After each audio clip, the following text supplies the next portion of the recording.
आज का वचन 2 कुरिन्थियों 5 इसका 17। इसलिए यदि कोई मसीह में है तो वो नई सृष्टि है, पुरानी बातें बीत गई, देखो सब बातें नई हो गई है। इसका मतलब हम प्रभु यीशु मसीह के लोगों, आज हम सब लोग क्या किए गए, स्वतंत्र किए गए हैं। और जो भी हमको आज के जीवन में जीना है वो हमें बिना हिचकिचाहट किए जीना है, क्योंकि बहुत से लोग पुराने अतीत को लेकर, अपने पास्ट को लेकर ही हमेशा चिंतित रहते हैं और उन पास्ट की चिंताओं के बोझ को लेकर आज के जीवन को वो क्या करते हैं, इग्नोर करते हैं। लेकिन हमें ये याद रखना है कि पास्ट की चिंताएं, पास्ट की अतीत की बातें केवल हमें दुख और पीड़ा के व्यतिरिक्त हमें कुछ नहीं देती। परमेश्वर के वचन में सामर्थ है और वो हमें फिर से जिलाने की क्या रखता है, शक्ति रखता है। तो हमें इससे कोई फर्क नहीं पड़ता कि आज की परिस्थिति हमारी कैसी है, चाहे हम विपरीत परिस्थिति में भी क्यों ना हो, लेकिन हमें परमेश्वर के वचन को अपने हृदय में ध्यान रखने का है। क्योंकि हमें ये सोचना है, क्योंकि परमेश्वर ने हमें स्वतंत्र किया है, उसने हमें बड़ी सोच, बड़ी कल्पनाएं और बड़े सपने देखने के लिए क्या किया है, हमें फ्री किया, हमें आज़ाद किया है।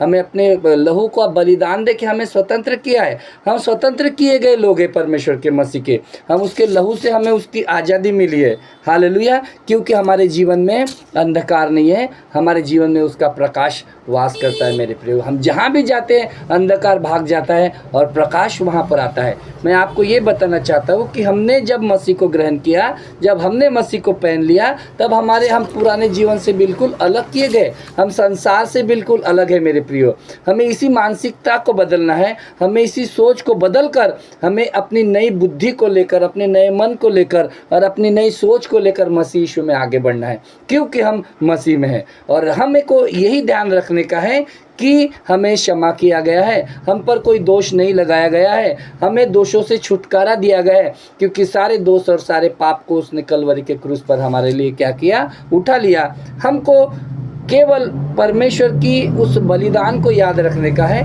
और क्योंकि हम परमेश्वर की एक नई रचना है। इस वचन में भी वो यही बताता है 2 कुरिन्थियों 5 इसका 17 में कि हम नई सृष्टि है परमेश्वर की।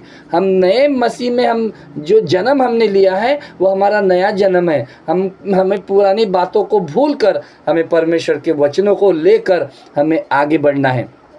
हमें मसीह में हमें पुरानी बातों को भूल कर नया जीवन जीना है, नई कल्पनाओं को सोचना है। और उसने हमें क्या किया है, बड़ा नाम दिया है। क्योंकि वो कहता है, जिसने मेरे नाम को जान लिया मैं उसकी महिमा को बढ़ाऊंगा, मैं उसको ऊंचे स्थानों पर रखूंगा। हमारे प्रभु यीशु मसीह के लोगों, मसीह भाई बहनों, आपको अपनी इसी सोच को बदलना है, क्योंकि हम मसीह में नई सृष्टि है। सारी पुरानी बातें बीत गई, परमेश्वर की इस दया से हम नए लोग हैं, हम मसीह के नई सृष्टि है, हम मसीह के नए जन्मे हुए हैं। Praise the Lord.